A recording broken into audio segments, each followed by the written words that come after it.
Some folks commenting on Galaga. I'll tell you my story about Galaga and video games. So when I was growing up on Peaks Island, we had one kid, and he was kind of like the rich kid, and I don't even know he's rich. The only reason he was rich because he had a car. No one else had a car on the island, and it was one of those old school Pacers. You remember those little bubble butt kind of Pacers back in the day, AMC Pacer.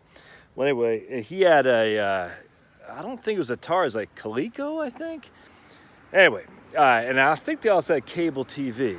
And he was a kid I went to go see Salem's Lot when I had to run back through Snake Alley to get home after seeing Salem's Lot and about to, poop my pants in fear of of running through a cold, dark main alley or a tree or a forest to get home.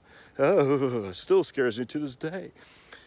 Anyway, so we had this restaurant, pizza place called Jones's Landing. I don't think it might still be there. I don't know. But anyway, they had like in an old redone garage. They bought some video games, and they put them in there. They had Defender, Galaga, and a couple other ones. And I didn't like Defender. A couple people like Defender because you could go back and forth. You know what I'm saying? And they had Centipede, Galaga, and I think a pinball machine.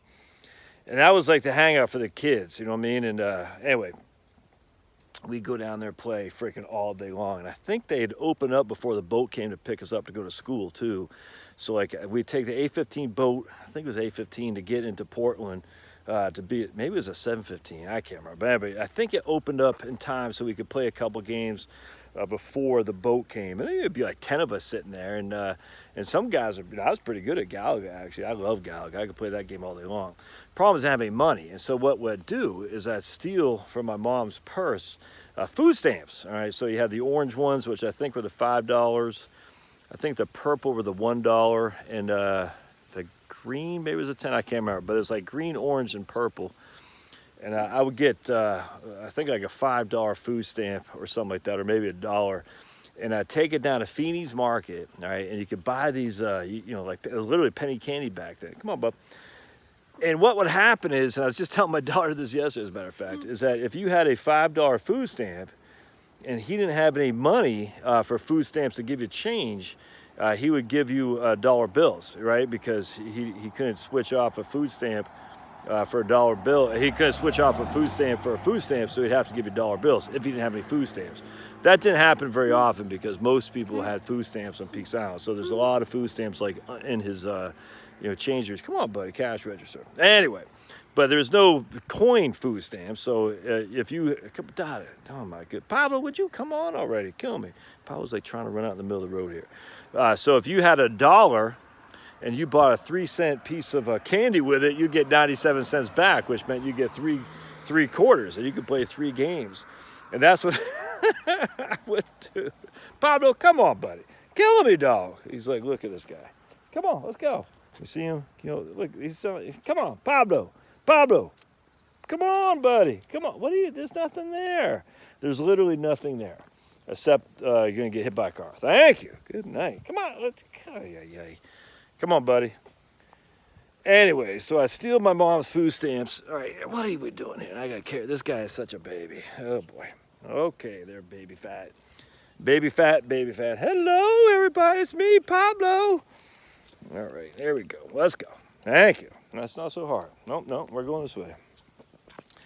And so I steal from my mom's purse like $1 or $5 food stamp. And I go, sometimes I buy some like Cool Whip, not the, because I think Cool was like $1.03 or something like that. And I'd hope to get dollar bills back. And if not, I'd get, food stamp dollar bills, but then I'd still get 97 cents. And then I'd have 3 dollar bills, and I'd go back and get, a piece of gum for another 97 cents. And the guy in the grocery store was not happy with me. He's like, I know what you're doing. I always felt kind of guilty because I was like, look, I'm just want to get money to play the electronics, all right? Play the video games. That's all I'm trying to do. And so if he gave you $1, though, you'd be able to put that $1 in for 4 quarters. You know what I'm saying? That was before they had tokens or anything like that. You put the $1 in and spit out 4 quarters, and man, you'd be in hog heaven. That didn't happen very often, though. And then sometimes he would like say, I don't have a change. You can just take the piece of candy. And I was like, no, dude, I don't want the piece of candy. I want the coinage. so I could play video games. He thought he was doing me a favor. You know, Mr. Feeney, I guess, at first. I'm not sure if that was his name. But sometimes he would say, I don't have any change, just take the candy or whatever. He goes, I don't have any change, you can't just buy that. I remember sometimes he'd get mad. He'd like, oh, I know what you're doing, I don't have any change for you. I was like, oh man, I need the money so I can go play the video game. It's kind of funny. Those were the days playing Galaga, Centipede, Defender, and there's one other, Time Machine, and then they had a pinball, and we just be all gathered around. It's actually funny too, because every now and again, my mom would take us to get a pizza at Jones's Landing, and you know, we never had, you know, any like real, you know, pizza made by a real store. We'd have, you know, like, I don't know, she'd put on a piece of, you know, make her own dough and put some sauce on there, tomato sauce, and load it up with tofu, if you can believe that. We used to have tofu pizza, which is freaking nasty. But anyway, once in a while, once in a blue moon, maybe like twice a year, we'd go to Jones's Landing and she'd splurge and buy a pizza. And that was like hog heaven. And then when I was playing basketball for Portland Boys Club, so we'd have to go into town for a game. And I can't remember who it was, but sometimes it'd be, if some kid was with us and his dad would like buy us all pizza, maybe like once a season or something like that. So we'd go to this place in Portland that had a whole bunch more video games that we had on the island, but he'd also buy us pizza. And it was like, dude, that was like heavenly. It was like, dude, oh man, I can't remember who did that, but some kid's dad. Come on, buddy. And so we'd go to the game. After the game, we'd wrap up and go to this place in Portland, and down by the old port. And it's certainly not there anymore, but it was over by the old port.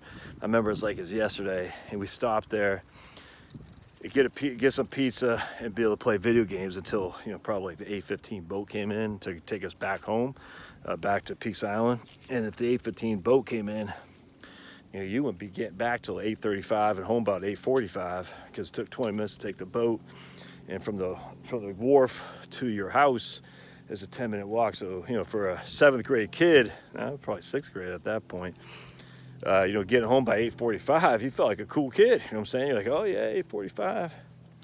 Then you call your girlfriend, and again, we had party line. So you call your girlfriend because, you know, you're cool, right? You're just hanging out in Portland, got back at 9. You're like, yeah, man, I'm gonna give my girlfriend a call. And then you call her up, and you have nothing to talk about, as if you could get a line, because a party line, you know, Grandma Jones down the street, be like, well, let me tell you, Mildred, those kids today, get off my lawn. And you'd be like, oh, Grandma Jones, can you get off there? I could call my girlfriend in Portland. And then you call your girlfriend, you literally have nothing to say, so you sit there quiet on the phone. And then someone would pick up the party line and start dialing. And you're like, hey, I'm on the phone. And you're like, well, no one say anything. I said, oh, we're talking. No, you guys are being quiet. And you're like, man, how long have you been listening? She goes, I've been listening long enough. No, you're not saying anything. I was like, I didn't want a girlfriend then. I just wanted to play sports, play video games, and eat Cool Whip and pizza. That's all I wanted, man. I didn't want anything else. I was a pretty simple guy. I still am, actually. My wife is getting street tacos from Costco as we speak to eat those suckers tonight. I'll have some street tacos, I'll have some Cool Whip and some Halloween candy, and I am good to go. All right, we'll see you.